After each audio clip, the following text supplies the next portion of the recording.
Hello everyone, welcome back to a video here on Play on GA. My name is Seamus Brady. I have Luke Payton here with me as always. In this video, we are talking about Kilkenny's just annihilation of Clare in the All-Ireland semi-final. I have to hold my hands up. I thought Clare were going to win this game. Matt as well. We're on the GA Statsman podcast. If you haven't seen that, check that out. He was saying that he thought Clare were going to win as well. But my God, Clare hitting 24 wides. Tony Kelly, Mikey Butler had him in his pocket. Kilkenny were absolutely amazing. 226 to 20 points. They run out as victors. I mean, Luke, just amazing from Kilkenny. But Clare, my God, they didn't turn up.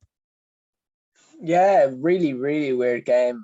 And but I think, first of all, I want to say the first half in particular from Kilkenny was absolute exhibition stuff as well. And that it was as good a first half I think I've seen in the championship in a long, long time. And that they scored 117 in the first half. Owen Cody, Adrian Mullen were absolutely on fire as well. They got the goal just before halftime too. And they were full value for that lead as well. And that they were just playing they were just playing out of their skin really. And in particular as well, their skill set, with the high the catching high balls as well. They just seemed to not miss one for the entire day as well. All the forwards were an absolute nightmare. And it was look, it couldn't have gone any better for Kilkenny. But then look at the same perspective, a Clare side that has got so much attention so far this year, and that everybody's talked up all year as well as the team to rival Limerick. They just showed up completely flat in the day. And you look at the big names up in that forward line as well. Tony Kelly, that was the quietest I've ever seen him play. He didn't have a puck for the entire game as well. He barely felt the weight of the ball. Yeah, barely felt the weight of the ball in his hand as well from open play too. And you look at Peter Duggan. Peter Duggan was eaten alive by Hugh Lawler. He was absolutely destroyed by Lawler, and he was taken off in about the 40-something minute. Shanahan came on, had a go as well. Lawler ate him alive too. And I think the only Clare player probably that can come out with any real credit from, the only ones I suppose are David McInerney and Shane O'Donnell, and the rest probably they didn't. The rest of the starters didn't deliver as well as they should have. Yeah, I would agree. I thought Rory Hayes and David Fitzgerald tried hard. I thought Ava Quilligan made an amazing save in the first half from Owen Cody. That was an incredible save. But yeah, you're right. One thing, I was watching the game and I genuinely in the second half, I was thinking, what is actually the game plan here for Clare? It was literally catch, turn, shoot, wide. Catch, turn, shoot, wide. They had 24 wides in the game. And this was at a stage where they needed goals and they were turning around and shooting from crazy distances. People like Paddy Fitzpatrick having a go. People like Paul Flanagan having a go. From miles out, Shane Golden comes on, his first touch, and he whacks it from about 100 yards out to go for a point. It's they're not the percentage shots. And there was one thing, right, that I'm thinking here. Obviously, two things that you could potentially say, as well as when you're talking about what you think the hell was up with Clare's plan. Obviously, the John Conlon injury, but then also the Croke Park factor. Clare hadn't played in a All-Ireland semi-final in Croke Park. They hadn't played in Croke Park, to my knowledge anyway, since the All-Ireland semi-final against Galway in 2018.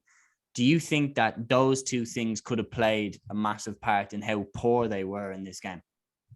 I think the John Conlon one more so than the Croke Park thing as well. I think, looking back on that day against Galway, that was one of the all-time great All-Ireland semi-finals, and they didn't lose that day. They lost out in Thurles. So I probably don't buy into the whole Croke Park kind of factor for them really, because I just don't see it. I just think that they got it wrong with the John Conlon thing. That, look, you saw in the second half when they made Lohan put the hands up and said he made the mistake at halftime, took Paddy Fitzpatrick off and put Cian Nolan on. And Cian Nolan kind of went in there straight away and kind of shored up the defence more so than what we'd seen in the first half, and that he actually was that Clare were actually able to leave him one-on-one and have a bit of confidence that he was going to be able to come out and win a bit of ball. It freed Rory Hayes to go out to wing back a bit more, and he got a bit more ball, and there was a bit more joy that got from there straight away. I know, look, they still were comfortably beaten and everything as well, but the shape of the team looked an awful lot better. And I do think that, look, Paddy Fitzpatrick had played very little time. this year. Like, I don't think he'd really played any championship action before this game. He might have played a little bit in the league. Last year, he played an awful lot of championship game time, and he didn't look up to the standard required. So the fact that he was drafted in ahead of Keane Nolan, or even somebody like Aaron Fitzgerald or Jack Brown, was very, very surprising to me. And look, it was a complete disaster of a selection. And look, Adrian Mullen scored 4 points from play off him in the first half. TJ spent a bit of time over in that right half forward position as well. Like, Cody saw that there was a weakness over there, and look, he put all the marquee forwards onto him as well. And look, they Kilkenny really exploited it. And I think that was a bigger factor as to the slow start, I suppose, from Clare, than as opposed to just maybe a bit of fear at Croke Park. Yeah, I would definitely agree with that. But we have spent really all the time so far talking about how poor Clare were, and they were, make no mistake. I said it in the preview that I thought Clare would win, and I thought that if they were off the pace at all, Kilkenny would make them pay. Kilkenny made them pay, and we have to give massive credit to Kilkenny in this. The 2 goals as well, the first goal coming right on half time for Mossy Keown, just pure determination from him to win that ball. And then to have the first shot saved by Quilligan, but to follow it up and put it into the back of the net. And then in the second half, of course, 43rd minute, Cian Kenny set up by a brilliant high catch by Walter Walsh. Game over. Just all over the pitch. I thought particularly their Ballyhale contingent were just fantastic. Owen Cody, TJ Reid, Richie Reid, Adrian Mullen.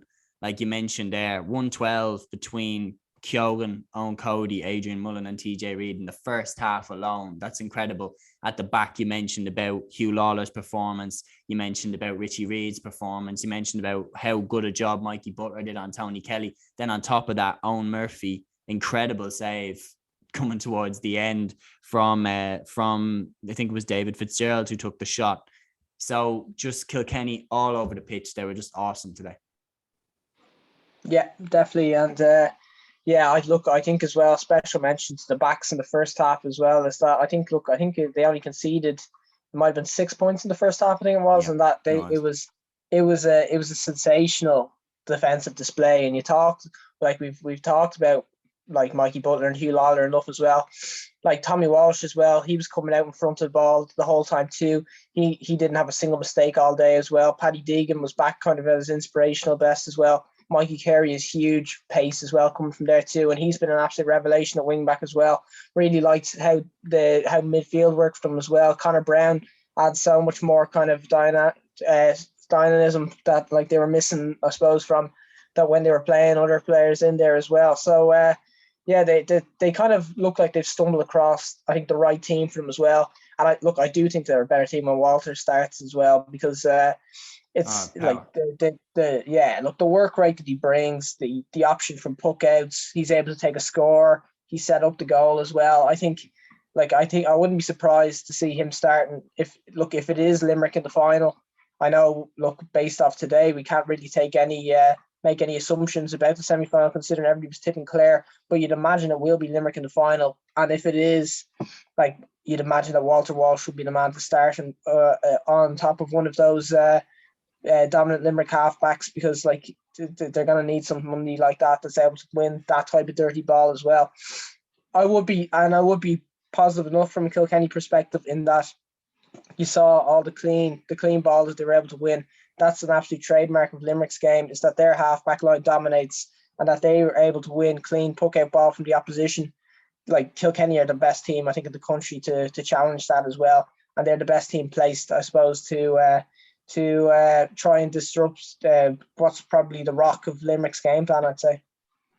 Yeah, well, they're the last team to beat them. They're the last team to beat them in Championship hurling. They caught them on the hop that day. And it's interesting that you mentioned about Connor Brown coming back into the side. That day against Limerick, he did probably as good a job on Cian Lynch as I've ever seen anyone do. He really kind of messed up Cian Lynch's game. And then as well as that, Walter Walsh, his performance that day against Limerick was absolutely superb. I mean, he was plucking everything out of the sky. They just caught them when Limerick weren't expecting it. We're set up now for a classic All-Ireland final, whichever the result is. I think Limerick obviously are the favourites, but if Galway get through, you've got Shefflin Cody Part 3. But then if Limerick get through, Limerick would be eyeing this up as an opportunity really to complete the set. To beat Kilkenny in an All-Ireland final would be a massive achievement for them. But then for Kilkenny, you know, what an achievement it would be for Cody to win yet another All-Ireland.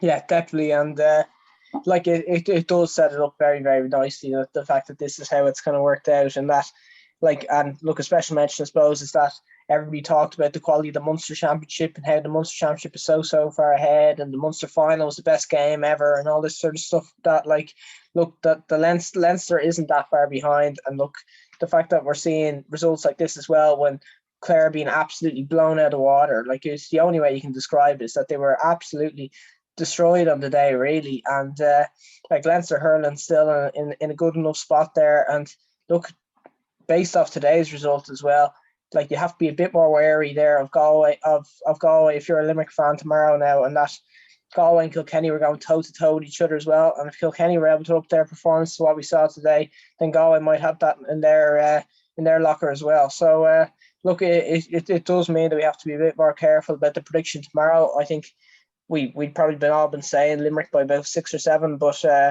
yeah, look, I think it is a bit of a warning to us here as well, in that maybe that the coverage surrounding Leinster hurling throughout the round robin wasn't entirely fair of the standard of hurling in the province right now. Yeah, well, I mean, if you want a stat that will really show the strength of Leinster hurling, the top scorers in the Munster Championship, Clare, held to 6 points in the first half by Kilkenny. So, I mean, that really says it all. Kilkenny's defence is elite, and they have really found there at centre-back Richie Reid and Hugh Lawler. Just talk to me just about how good this defence is. That spine of Hugh Lawler and Richie Reid, and then Owen Murphy in the goals. Like, is that right up there beside Limerick? But is that challenging for the most solid defence in the country?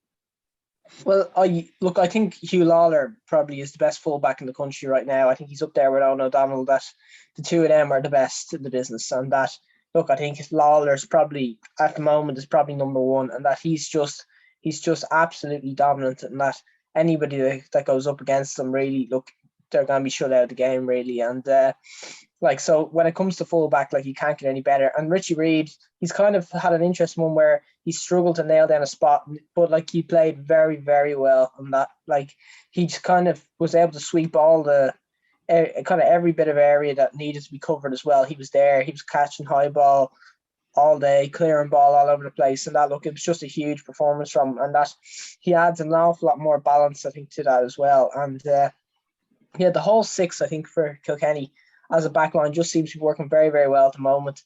We know for a fact, like, what the back six is going to be for the next day. And look, it'll be interesting to see now with matchups and everything as well going forward, because it gives them options as well. Like, the fact that, like, in the corner, that Mikey Butler can come out and he can mark whoever it is. So let's just say it's Limerick.